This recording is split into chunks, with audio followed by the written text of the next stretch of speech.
Children's hospital इथे आम्ही जो उपक्रम सुरू केला त्याच्यामागचा उद्देश आहे की स्त्रियांसाठी आणि विशेष करून मुलींसाठी सुद्धा की एक वेगळी सोय पाहिजे. कारण त्यांची प्रायव्हसी, त्यांच्या समस्याही पुरुषापेक्षा काही समस्या वेगळ्या आहे. बऱ्याच समस्या जरी सारख्या असल्या तर त्यांच्याकडे प्रायव्हसीचा गरज आहे. आणि आजकाल मुलीमध्ये सुद्धा व्यसनाधीनचं प्रमाण वाढत चाललेलं आहे. आम्ही जे पाहतोय की व्यसनाधीनता शाळेच्या मुला मुलींपासून आणि मोठ्या वयापर्यंत तर वाढतच आहे. आणि तशाच वेगवेगळ्या समस्या होतात. आणि मग अशा लोकांना आपल्या ह्या समस्यातून मुक्तीसाठी, मी कुठल्या आजाराबद्दल बोलणार नाही सध्या, की ह्याच्यातनं मुक्तीसाठी त्यांना असं काहीतरी वातावरण पाहिजे की जिथं ते वातावरणाशी मिळून आपल्या समस्या सोडू शकतात.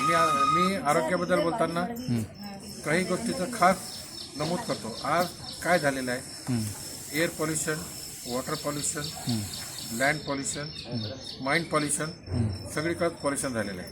आणि ह्या पॉल्युशनमधनं मुक्त होण्यासाठी निसर्गमय जागा आणि इथं वातावरणाचा आणि आधुनिक सोयी ज्यांना पाहिजे त्यांच्यासाठी दोघांचाही चांगल्या प्रकारे एक संयोग घडून आणलेला आहे. आणि त्यामुळे दोन्हीचाही लाभ लावण्याची जास्त शक्यता आहे. विशेष करून आज माझा जो फोकस आहे, तरुण मुलं आणि मुली हे व्यसनाधीनच्या बळी खूप पडत आहेत. आणि त्यांना काढण्यासाठी त्यांना एक रिलॅक्स कसं व्हावं, एक आध्यात्मिक बाजू कशी समजून घ्यावी. आध्यात्मिक बाजूवर माझा बराच भर आहे आजकाल की कुठल्याही धर्माची असू द्या, कुठलाही धर्म त्याच्यापासून विविध नाही.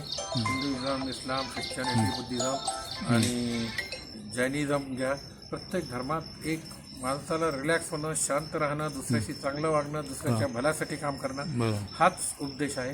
आणि माणसाच्या भल्यासाठी काम करणं हा सगळ्यात महत्त्वाचा संदेश आहे. आणि त्याच संदेशाला घेऊन आम्ही इथे करतोय की इथं सगळ्यांच्या कल्याणासाठी, सगळ्यांच्या भल्यासाठी आम्ही उपचार पद्धती, आधुनिक उपचार पद्धती निसर्गरम्य वातावरणात ज्यांना ज्या सोयी पुरवल्या जातील, म्हणजे निसर्गाशी कसं त्यांनी आपलं ताण कमी करण्यासाठी बसावं. इथे येऊन बसलं शांत 10-15 मिनिटं माणूस रिलॅक्स होतो, काही विचार न करता सुद्धा. ते आज शहराच्या धावपळीच्या ह्याच्यात सगळं खलास झालेलं आहे. आणि धावपळीमुळे वातावरणही प्रदूषित नाही. इथलं वातावरण मला वाटतं इथं जर तुम्ही हे काढले, साऊंड पॉल्युशन नाही, डेसिबल जर तुम्ही मोजले तर अगदी मिनिमल लेवलला लागतील. एअर पॉल्युशन अगदी कमी लेवलला आहे. आणि इथलं पाणी सुद्धा माझ्या असं लक्षात आलं की शहराच्या मध्ये जे क्षार मिसळलेले पाणी येणार आहे त्यापासूनही हे पाणी बरंच सेफ आहे. तर सगळ्या दृष्टीने हे आरोग्यवर्धक आहे आरोग्यासाठी. आणि मला बरोबर आहे,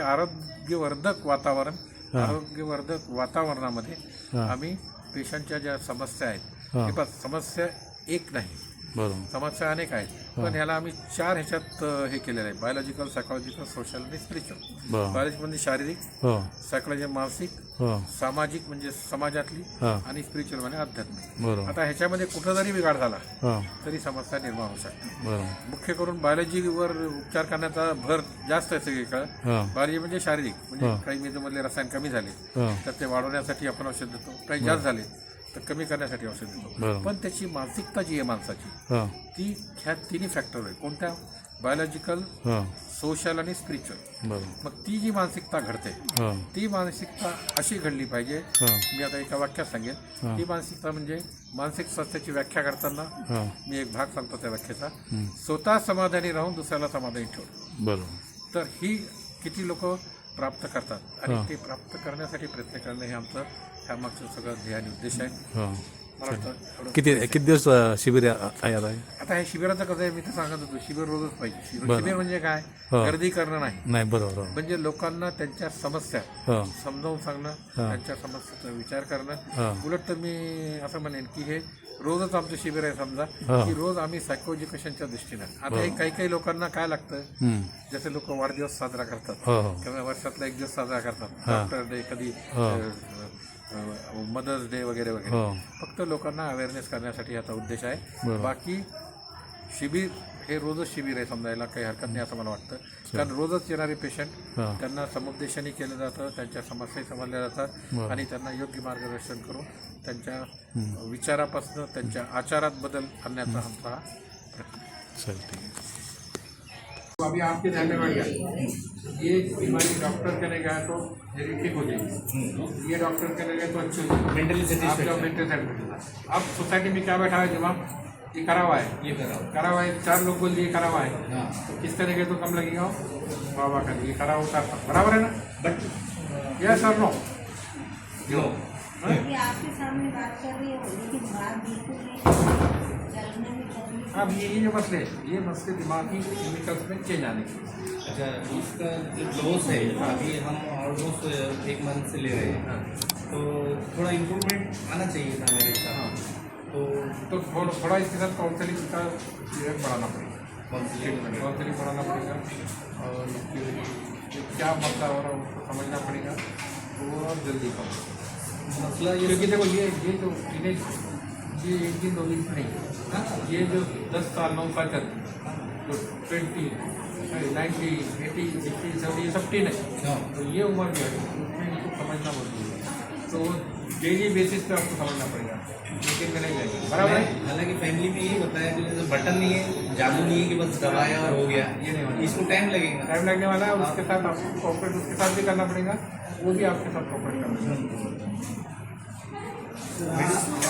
आहार क्या लेना चाहिए? हाँ? आहारामध्ये हां. आहाराचं गणित सांगतो तुम्हाला.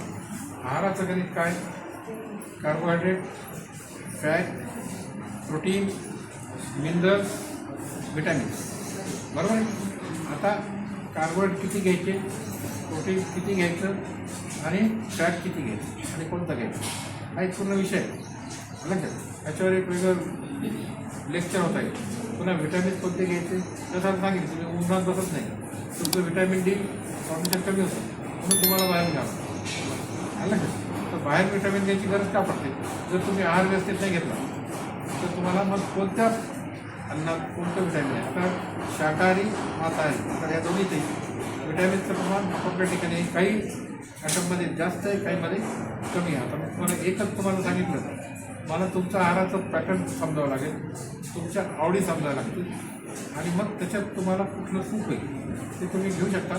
त्यात फक्त तुम्हाला त्याचं प्रमाण वाढावं लागेल, त्याच्यातून विटॅमिन तुम्हाला सगळीकडे भेटतं. पालेभाज्यामध्ये आहे, दुसरे अजून काही नॉन व्हेज फूडमध्ये काही विटॅमिन जास्त आहे, काही व्हेजमध्ये जास्त आहे. तर तुम्हाला सगळ्याचं बॅलन्स करावं लागतं. शेवटी तुम्हाला बॅलन्स करावं लागतं, कारण हे निसर्ग पूर्ण बॅलन्सवर अवलंबून. तुम्ही निसर्गाचं बॅलन्स बिघडवलं, तुमचं बॅलन्स बिघडेल. निसर्गाचं बॅलन्स बिघडणं म्हणजे काय, हवा पॉल्यूट करणार, पाणी पॉल्यूट करणार, अन्न पॉल्यूट करणार. हे निसर्ग जर बिघडलं तर तुम्ही बिघडणार आहे, समजून जा.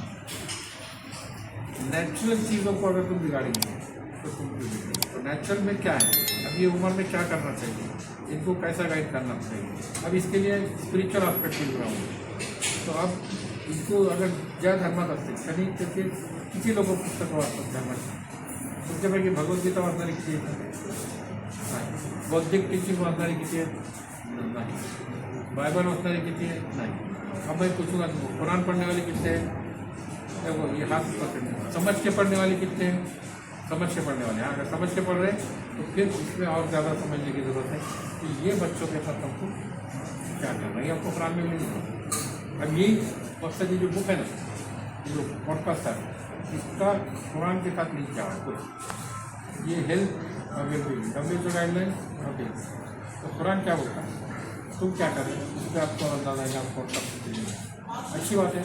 उसमें इजाफा देखो, इनका एक बात और है, क्या मुझे आता ये जिस दिन मैं समझूंगा उस दिन मैं okay. तो मरे दम तक मेरे को नई नई चीज़ सीखनी वाली है, नए नए अंदाज